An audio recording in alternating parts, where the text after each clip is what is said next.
नमस्कार। आज ना हम एक ऐसे रूल की बात करेंगे जो अक्सर सरकारी कर्मचारियों को थोड़ा कंफ्यूज कर देता है।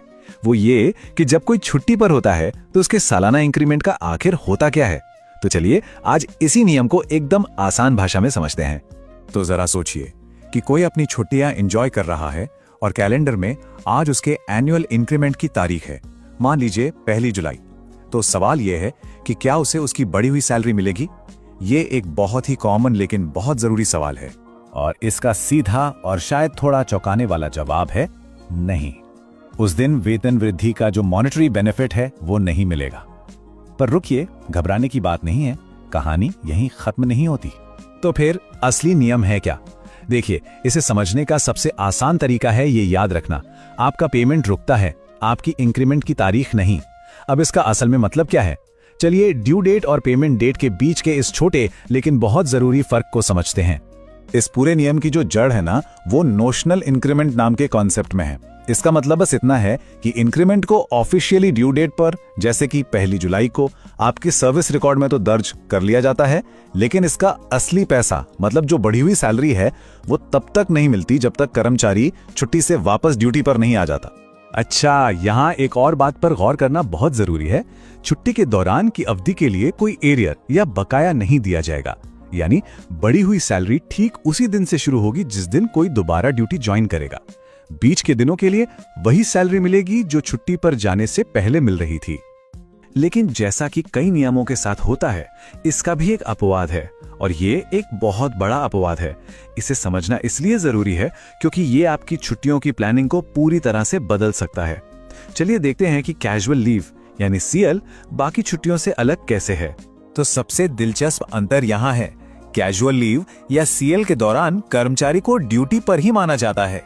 इसीलिए अगर इंक्रीमेंट की तारीख को कोई सीएल पर है तो उसे उसी दिन से इंक्रीमेंट मिल जाएगा, उसके पेमेंट में कोई रुकावट नहीं आएगी। जबकि दूसरी सभी रेगुलर छुट्टियों में कर्मचारी को ड्यूटी पर नहीं माना जाता और इसीलिए मॉनेटरी बेनिफिट रोक दिया जाता है।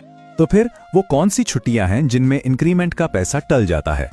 इस लिस्ट में शामिल हैं अर्न लीव यानी ईएल, हाफ पे लीव यानी एचपीएल, कम्यूटेड लीव, मैटरनिटी या पैटर्निटी लीव और यहां तक कि चाइल्ड केयर लीव यानी सीसीएल भी। इन सभी छुट्टियों पर नियम एक जैसा ही रहता है। चलिए अब थोड़ा और डीप डाइव करते हैं और कुछ स्पेशल केसेस को समझते हैं, जैसे कि एक्स्ट्रा ऑर्डिनरी लीव यानी ईओएल।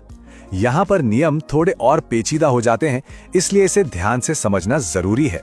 एक्स्ट्रा ऑर्डिनरी लीव यानी ईओएल के दो अलग अलग रास्ते हैं। पहला, अगर ईओएल मेडिकल ग्राउंड्स पर ली गई है तो इंक्रीमेंट की तारीख तो सुरक्षित रहती है, बस पैसा ड्यूटी ज्वाइन करने पर मिलता है।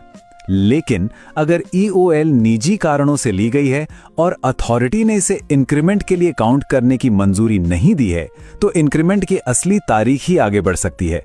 ये एक बहुत बड़ा फर्क है।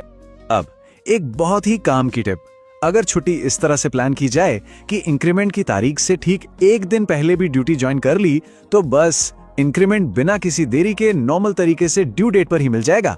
जी हाँ, सिर्फ एक दिन का फर्क इतना बड़ा बदलाव ला सकता है।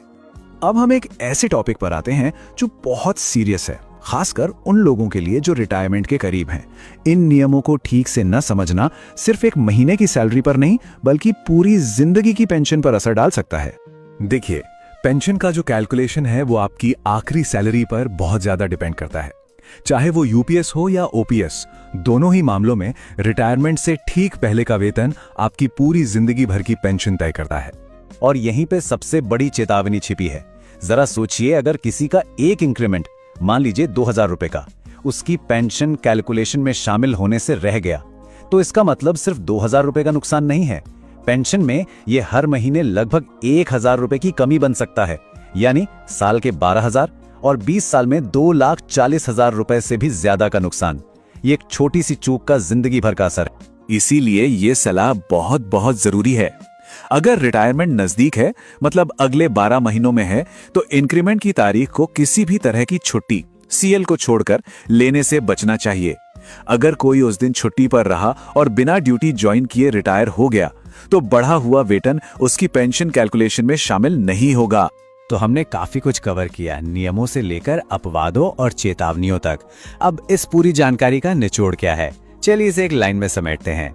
तो सबसे जरूरी बात जो याद रखनी है वो ये है, सीएल को छोड़कर बाकी छुट्टियों के दौरान इंक्रीमेंट का नकद फायदा ड्यूटी ज्वाइन करने तक रुका हुआ रहता है, लेकिन इंक्रीमेंट की ड्यू डेट नहीं बदलती, सिवाय नॉन क्वालिफाइंग ईओएल के।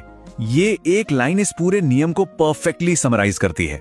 तो अब सवाल ये उठता है कि ये सब जानने के बाद क्या ये जानकारी 1 जनवरी या 1 जुलाई के आसपास किसी की छुट्टियों की प्लानिंग के तरीके को बदलेगी? इस पर सोचना किसी के भी फाइनेंशियल फायदे के लिए काफी अच्छा हो सकता है। आपका एक सब्सक्रिप्शन हमारे लिए फ्यूल है, आपका एक शेयर हमारे लिए शक्ति है और आपका साथ हमारी पहचान है। तो आइए साथ मिलकर बढ़ाए रेलवे परिवार की आवाज, क्योंकि ये कहानी आपकी है, हमारी है और पूरे भारत की है।